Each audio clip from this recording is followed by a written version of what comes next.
we're already seeing in Ontario, and I'm not sure if you're seeing it in other provinces, where people are having living funerals. So they're there, present for their funeral, and as soon as the funeral is over, they have maid, and that's something that is really hard for everyone to get their head around. All right, if we can sort of, I know I just drop that one, right? We can drop the house or these lights that so that we can see people. We want to open it up to the group to sort of see. Do you have questions for the panel? Comments on the research? Can we?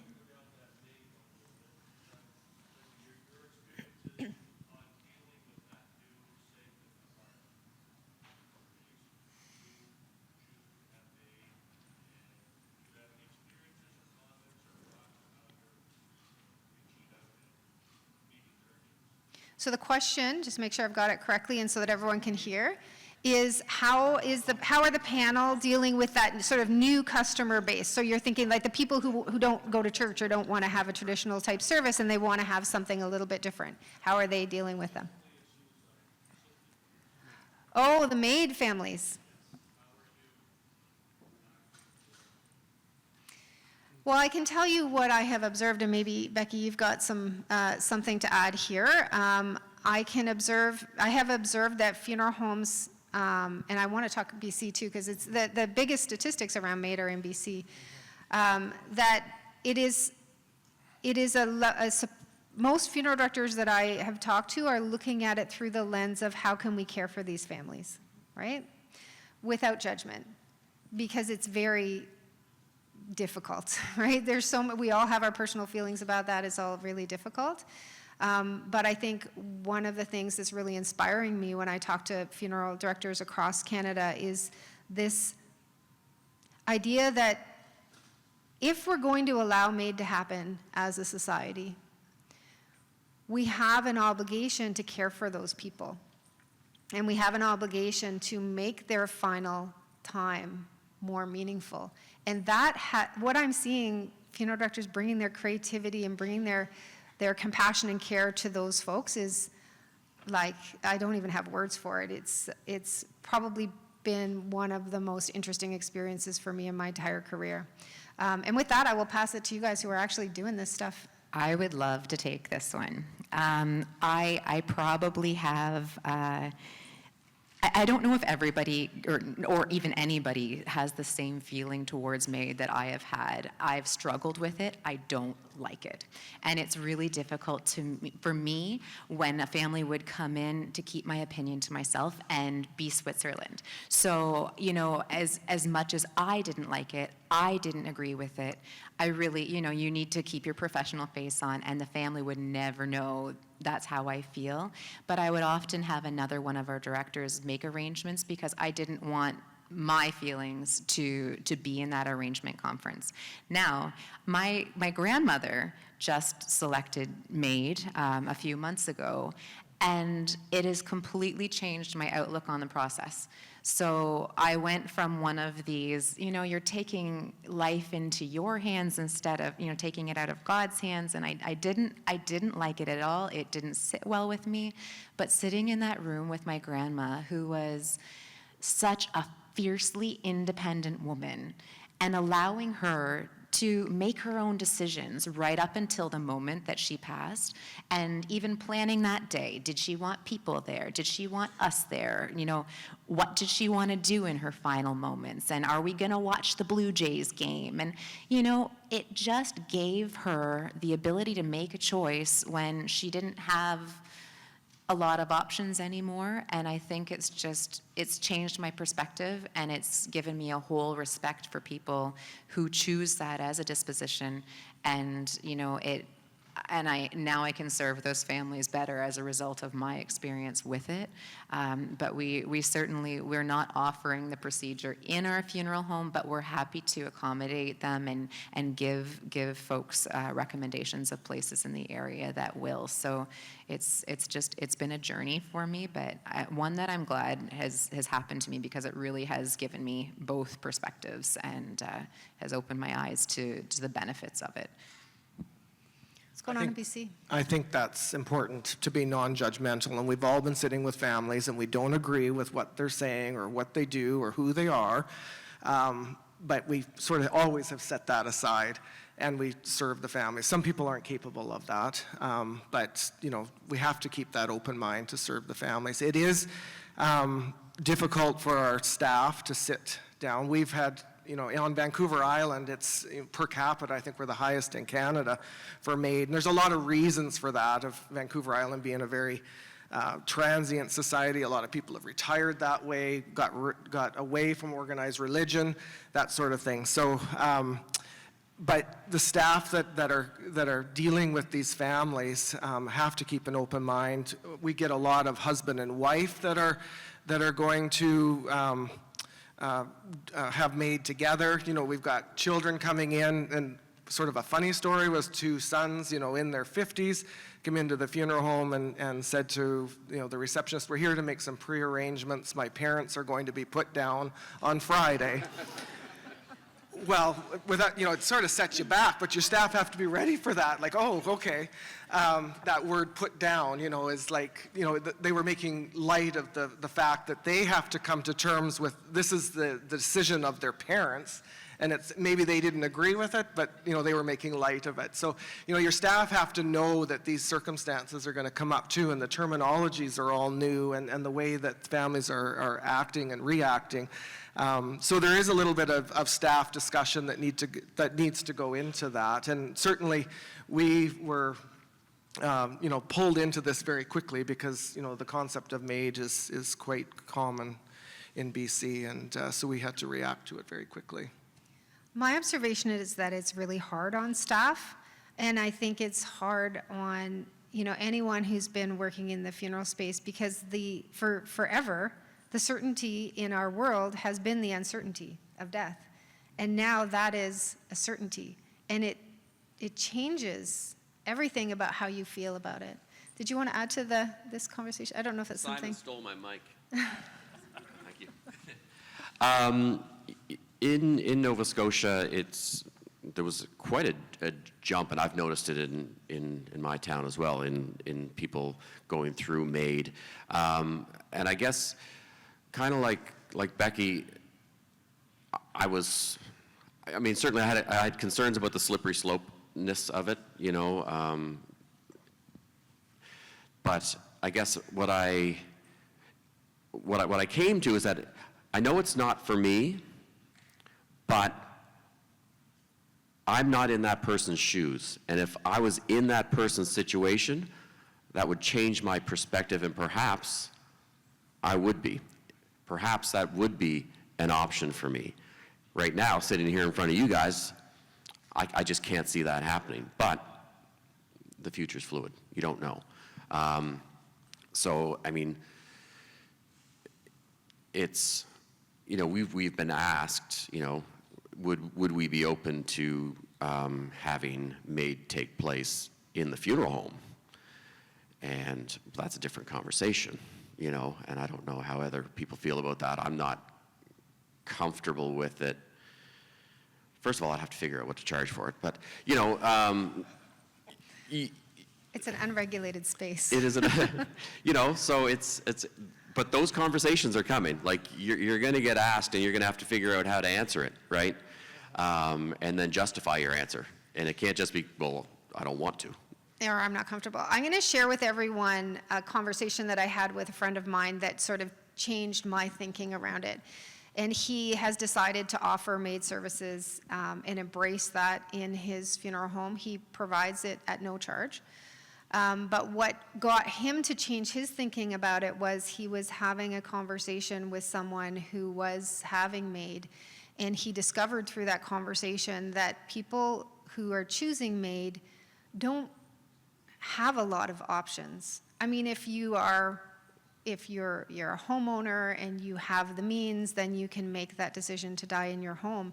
In this instance, he was talking to a man who sort of lived in a rooming house, and he was very uncomfortable with, everyone just not having that privacy, or his last moments being either in that rooming house or worse in a hospital and having it happen in a hospital setting. And my friend's compassion funeral side turned on, and he was like, this person deserves his last minutes to be wonderful. And he knew that he could make that happen. And so that was sort of his turning point, and I was quite inspired by that story.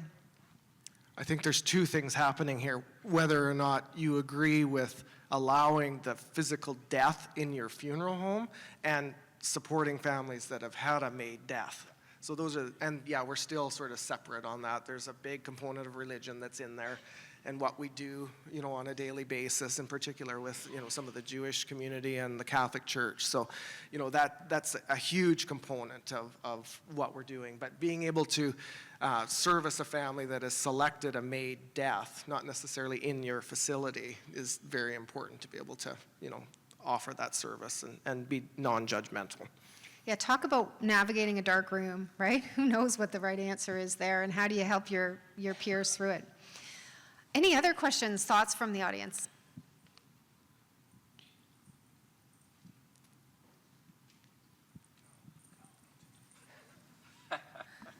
This question goes more back to the survey and some of the findings you maybe had, and I maybe would like to get a perspective from Becky, particularly because Ontario's requiring online pricing, and has that confused consumers more? Has that been a positive? And what your thoughts are on that? I think it's been a real positive. It's been really good, I think, just for transparency. I don't think it's really made a difference. You know, John Smith down the street isn't going to care one way or another whether my price list is on my website. But, you know, even for us, it's been a really helpful tool that I can just go and look at Paula's website and know what her pricing is, because we do want to make sure that our pricing is fair, and it's a good tool for us to compare with our closest funeral homes, that we know that we're on par and not overcharging, not undercharging. It's been a tool for us. But it is, again, too, you know, for those customers that do shop around, it is good that you can pull it up. But I don't think that they have the same capabilities to read our price lists as we do. So it does give them a fairly good, you know, it's just, they can quickly go to a website to another website and cross-compare pricing. But I think they really need to still call a funeral director to kind of decipher it a little bit, because it still isn't as clear as the way Nova Scotia has it laid out, where it's just, you know, this is the package and this is what you get. But I think it's been great, just that it is so transparent and just as a resource for us. Yeah, talk about talking to that next generation, right? Like, millennials are going to do their research online for sure. And if you don't have it online, they're going to wonder why you don't, right? And they're going to go to a place that does have it online, because they're going to go where they can get their information, because that's how they grew up getting information. Good discussion. Anyone else want to add to that? I mean, I guess the only thing I would add to that is, you know, going from website to website, checking prices, it doesn't matter how well you have stuff written on your website, it does not give the context of what you are providing, you know, and I know that you've touched on that, but like, if someone sees a price on my website and then goes, checks out Lewis's website and checks on Norma's website, and all they're seeing is the number, you know, and they might read some of the flowery stuff that I say on my website and whatever, but it's not the same as sitting down with me and just going into it and explaining. And so much of what we do, and so much of why we are good at what we do, is because we make connections with people. And so when we make the connection with the person and attach the number to that connection, then that's where people realize they're getting their value. Because people don't care about price, they care about value for dollars spent. And so if they see my price and they see Lewis's price, and Lewis's price is lower than my price, and they just go, well, Lewis is cheaper. But, you know, maybe I do something a certain way that they like. Maybe Lewis does a certain, you know, that they like. You know, and it's, I think, just boiling us down to a cost is a mistake. But it is tricky. It's interesting what you say, because if you look at my price list and another funeral home's price list in our area, let's just say that our traditional service with a day of visitation is, let's just put it at $6,000 to keep the numbers real. But mine is $6,000, his is $6,000. But mine includes aftercare. They're charging $495 for aftercare. They're charging $400 to go out to the cemetery. So even for, somebody who's just looking apples to apples, sure, our prices are the same or one is more than the other. But when you really get down to it, there are some other fees. There's some funeral homes in our area that charges to have the in memoriam put up on our website, where that's included in our package price. So it's a difficult thing for a consumer to cross compare, even with the itemized line items. We had talked about this, Becky and I, on the last panel that we did on this subject, and we were talking about how can we connect that 35% to all of you, right? Because if they don't have a chance, like as soon as they have a chance to talk to all of you, they're going to realize how amazing that is, right? But it's that 35% that are increasingly looking elsewhere, increasingly looking in other places, because they just don't know how to connect. Because it's hard to connect to people digitally. Putting together technology that connects consumers to your funeral homes is a huge, especially like trying to compete on that in this day and age is wildly expensive. And so those are all, I think, things that we need to turn our mind to. How can we, as a sector, ensure that we're bringing everybody back here to us as opposed to sending them to other places because they can't understand or can't get what they need or they don't know what it means, right? Like, what's the meaning and the value, and how do we communicate that? Awesome. Okay, we have 2 minutes left. Time for one more question. I just want to thank all the fine people that's on the stage today. I want to applaud the work of the celebrants.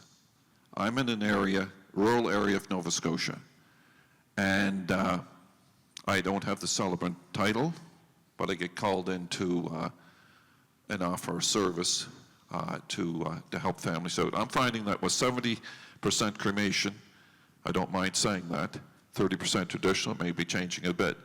People coming in, they don't want a whole lot. They've in their mind, they want a direct cremation, that's it. Could be the same in Ayrshad as well. I know it's happening in other areas as well. So what we're doing is, we have to understand, within the United Church, which I'm a member of, we have churches closing. A lot of churches closing. So the families that were once served under that minister in an area, perhaps are no longer being served. You may be able to bring somebody in from an area. So I'm doing a bit of that. So I want to say to everybody in the room here today, you're all valuable. You provide a tremendous service. Whether you're here, you're in a large center, wherever you're at. I've been coming to conventions. I was at a lot of them with the late Chuck Curry and many others. You remember that, Norma? People who were passionate, and we still have passionate people. But we get caught up in the celebration of life. Is it a funeral? Is it a ceremony? I heard the late John Earl 30 years ago talking about you got to build reception centers. Did that mean anything to me coming from a rural area? Most of the churches have a gathering afterwards. But in retrospect, when you look down the road, those of you who have reception centers, you have a great value in your funeral home today. It perhaps took a number of months and years to think about it. And in the areas that we serve, we're so fortunate to have community centers. Retired people, semi-retired people who go and make sandwiches and so on and so forth. So I guess in essence what I'm trying to say is I commend and I want to recommend being able to offer that type of a service to people who have no church affiliation. They have no church affiliation at all. The church is closed regardless if you're Anglican, you're United Presbyterian Baptist, or whatever. So the thing is, you need to rethink that a little bit. what can I do as an individual to be able to provide something? And people come in and say, well, you did so-and-so's done. We don't want much. We don't want this. We don't. And eventually, if you start working through it, well, perhaps we'll have a couple hours visitation at the community center. And would you be able to do the service? And I'm blown away by that. But it's important for us as we leave in this room today out to our respective areas. And that's why I applaud our FSAC, our association here of Nova Scotia, and other associations in Canada. It's invaluable what we learn when we come to these events. You're all enlightened. If you take one thing away, it's one more thing that you had than you did a week ago. And you'll go back perhaps with a renewed perspective when that next family walks into your funeral home. You're remotivated and so on and so forth. And we need to be positive. We need to tell people, we need to get the story out there that you are a funeral director. You might, in all of that, you might be doing event planning and so on and so. You're still a funeral director. You're still in the bomber, and you carry a very important role. So take that back with you, all of you, as you leave here today and head back to other parts of the country. So thank you very much. Thank you so much, Louis. So that ends this panel discussion, but I hope it doesn't end the conversation. So I'd encourage everyone to be talking about how we navigate this change together. Thank you so much to our esteemed panel, and Becky wants to say something. I'm going to say something. You're going to have to sit and listen to me. Thank you, Louis, for your comments, but everybody's good, right? We'll have one more minute. Steve, I can take Steve, it's no problem. I know I'm doing it. Louis, what you said about us being a valuable profession is so, so important. And I think that what we need to take back is that our teams are so valuable too. You know, it's not just the manager, the owner that makes this corporation run. It's the cleaning lady, you know? If she doesn't do her job well, we don't look good, you know? It's every single person that contributes to making the services work, from being the celebrant to being the person who's washing the cars. If any of those aspects are lacking, you know, it reflects poorly upon us all. So, I mean, just working as a unit and a team is so important. And can you give me a shout out if you're from Nova Scotia? Okay, a little louder. Yeah, give these people a round of applause. When I arrived in the airport, the girl on the airplane sitting beside me, I asked her if an Uber or a taxi was cheaper. She said, I'll drive you to your hotel. Thank you. You know, when I'm walking across the street and I don't know where I've gone, people driving are so courteous here. I have just been blown away by the welcoming, from the girl at the bar last night who taught me how to river dance to Patrick who's singing sea shanties. You have been amazing, and our time here has been phenomenal. The food, Ray Fournier and I have walked through every single, I didn't eat seafood before I came here, and I love it. So thank you for having us. It's just been great. Thank you, Becky.